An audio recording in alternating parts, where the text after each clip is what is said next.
यदि हमारे घर परिवार में किसी सदस्य की मृत्यु त्योहार के दिन हो जाती है तो कुछ लोग बोलते हैं कि इस त्योहार को अब आगे नहीं मनाएंगे, कुछ लोग बोलते हैं 1 साल तक नहीं मनाएंगे। इस प्रकार की अलग अलग बातें हमें सुनने को मिलती है। तो अलग अलग विचार क्यों?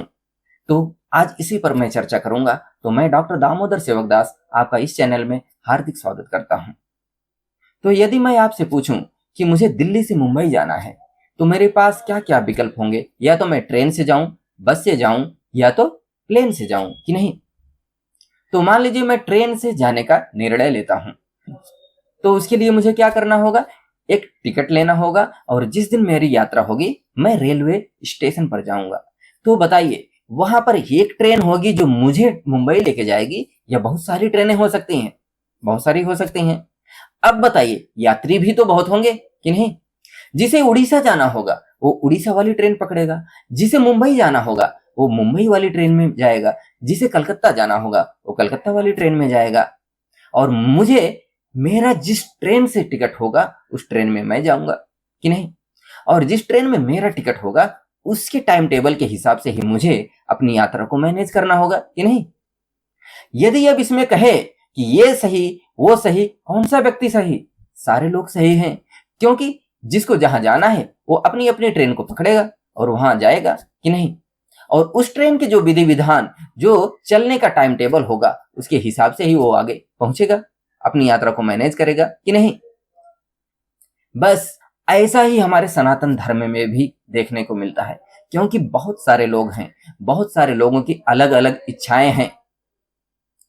उन इच्छाओं को, उन कामनाओं को पूरा करने के लिए अलग अलग प्रोसेस हैं। जैसे हमें अलग अलग स्थान पर जाने के लिए अलग अलग ट्रेनें हैं, अलग अलग प्लेनें हैं कि नहीं? तो हमारे वैदिक ग्रंथों में 2 मेजर कैटेगरी देखने को मिलती है कि कुछ ऐसे लोग हैं जो इस संसार की चीजें, स्वर्ग इत्यादि अच्छे ऐश्वर्य की कामना करते हैं।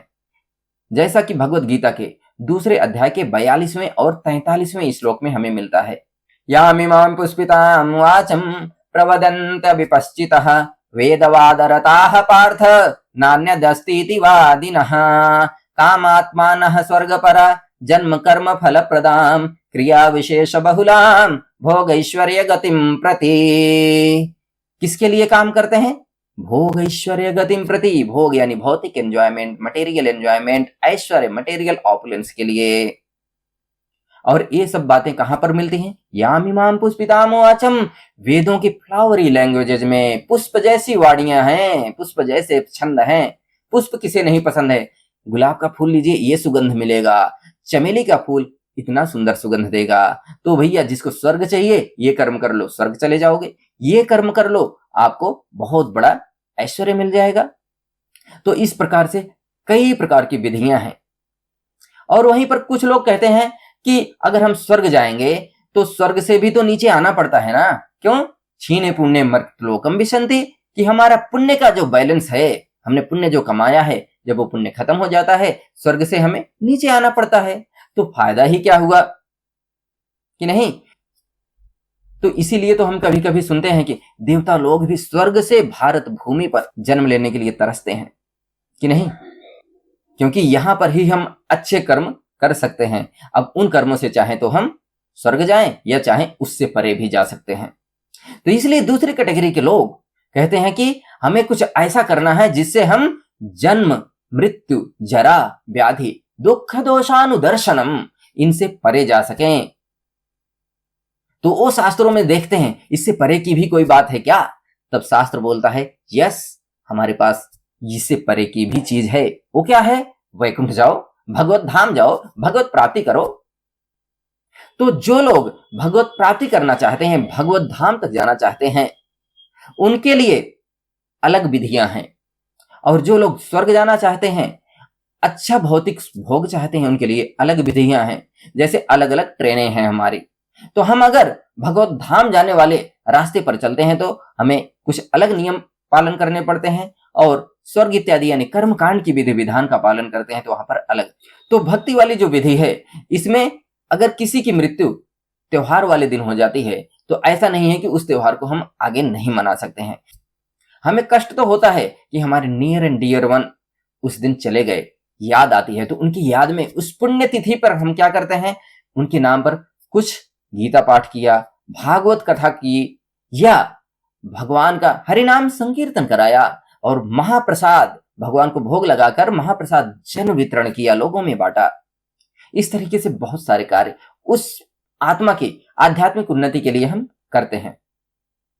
और वहीं पर कर्म कांड में जो ये सुनने को मिलता है कि भाई 1 साल 2 साल 3 साल या जो भी है वो वहां के लिए लागू होता है, लेकिन भगवत भक्ति में ऐसा कुछ नहीं है। इससे संबंधित एक छोटी सी घटना चैतन्य महाप्रभु के जीवन से मैं उद्धरण करना चाहूंगा। जब चैतन्य महाप्रभु ने अपना हरिनाम संकीर्तन शुरू किया तो उनके घर के पास में एक श्रीवास पंडित रहते थे। वो उनके घर में एक बड़ा आंगन था, वहां पर जाके महाप्रभु हरिनाम का संकीर्तन रात में जोरों शोरों से अपने कुछ घनिष्ठ लोगों के साथ में करते थे और ऐसा कई वर्षों तक चलता रहा। और एक बार श्रीवास पंडित के घर में छोटा बच्चा था, बीमार पड़ा और उसने शरीर छोड़ दिया। और उस दिन अब उस बच्चे की लाश घर में पड़ी है और महाप्रभु को शाम को रात में आके संकीर्तन करना है। तो श्रीवास पंडित ये नहीं चाहते हैं कि महाप्रभु के संकीर्तन में कोई बाधा हो। घर में माहौल कैसा है, कितना दुख भरा, क्योंकि बच्चे ने शरीर छोड़ा है। बूढ़ा आदमी मरता है तो थोड़ा सा सांत्वना होती है कि चलो उनकी उम्र हो गई थी, अब शरीर भी नहीं काम कर रहा था ढंग से, लेकिन एक बच्चा मर गया तो कितना मातम का माहौल था। माताएं रो रही थी, बिलख रही थी। लेकिन श्रीवास पंडित नहीं चाहते थे कि इस घटना की वजह से महाप्रभु के संकीर्तन के आनंद में कोई विघ्न आए, कोई व्यवधान आए। तो वो सारी स्त्रियों से, सारे घर परिवार वालों से ये बोलते हैं कि देखो, कोई रोए ना, कोई बिलखे ना, कोई किसी के चेहरे पर उदासी ना दिखे, जिससे महाप्रभु को ये पता चल सके कि ऐसा कुछ हुआ है और वो अपना संकीर्तन ना करें। तो महाप्रभु हमेशा की तरह उस रात को भी आते हैं और अपना संकीर्तन शुरू करते हैं। और जब कुछ घंटे संकीर्तन करते हैं तो उन्हें वो रस नहीं मिलता है, वो आनंद की अनुभूति नहीं होती है जो नित्य उन्हें होती थी। तो वो लोगों से पूछताछ करते हैं कि भाई यहाँ पे ऐसा क्या हुआ, आज मुझे वो दिव्य आनंद क्यों नहीं मिल रहा है।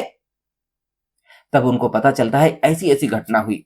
तो बोलते हैं कि मुझे क्यों नहीं बताया गया, तो बोलते हैं श्रीवास पंडित की वजह से। क्यों? श्रीवास पंडित ने क्या किया था, उन्होंने अपने घर परिवार वालों को बोल दिया था कि कोई भी ऐसा कार्य ना करे जिससे महाप्रभु को संकीर्तन में बाधा उत्पन्न हो। यदि ऐसा कोई करता है तो मैं एक ही काम करूंगा, क्या, बगल में गंगा जी हैं, मैं वहां पर जाऊंगा, डुबकी ले लूंगा, डुबकी लगा के शरीर छोड़ दूंगा। तो इसलिए कोई भी महाप्रभु को नहीं बताए। और ये बात जब महाप्रभु को पता चलती है, उनका हृदय गदगद हो जाता है और वो जाके श्रीवास पंडित को गले लगाते हैं और बोलते हैं कि ऐसा निस्वार्थ प्रेमी भक्त कहां मिलेगा, मैं कैसे ऐसे लोगों को छोड़ सकता हूं। तो इस प्रकार हमें यहां पर देखने को मिलता है कि लाश घर में पड़ी है, लेकिन फिर भी भगवान के आनंद में कोई बाधा ना आए तो भक्त क्या नहीं करते हैं। ये तो आदर्श भक्त हैं। हम अपने घरों में भी देखते हैं, कभी कभी किसी की मृत्यु हो जाती है, लाश घर में पड़ी है, लेकिन बच्चा है छोटा, उसे अगर भूख लगती है तो हम उसे दूध देते हैं, अगर उसे दवा की आवश्यकता होती है दवा भी हमें देनी पड़ती है। उसी प्रकार से हम जो आत्मा है, आत्मा का कर्तव्य क्या है, हमारा नित्य कर्तव्य है परमात्मा यानी भगवान की सेवा में, प्रेम में सेवा में लगे रहना। क्योंकि हमें पता है मृत्यु ही अटल सत्य है इस शरीर का।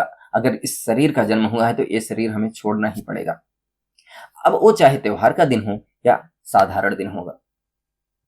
इसलिए ये जो अलग अलग विचार हमें समाज में देखने को मिलते हैं, वो क्यों मिलते हैं, वो इसीलिए क्योंकि लोगों की अलग अलग कामनाएं हैं, अलग अलग आसक्तियां हैं। जिसकी आसक्ति भगवान में है, भगवान की भक्ति में है, वो उसके लिए प्रायः ये सारे नियम कानून नहीं है। क्योंकि सारा कुछ बना किस लिए है, सृष्टि भगवान की तरफ हमें ले जाने के लिए। तो जब हम भगवान की तरफ जाते हैं तो वहां पर कई सारे जो भौतिक चीजों से संबंधित नियम कानून होते हैं वो नहीं लगते हैं। तो मुझे लगता है इस वार्तालाप से आपको काफी क्लैरिटी मिली होगी। यदि आपको ये वीडियो पसंद आई हो तो इसे लाइक कीजिए, अपने दोस्तों के साथ शेयर कीजिए, चैनल को सब्सक्राइब कीजिए और कमेंट में लिखकर बताइए आपको कौन सी घटना, कौन सा उदाहरण पसंद आया। Thank you so much. Hare Krishna. Keep watching.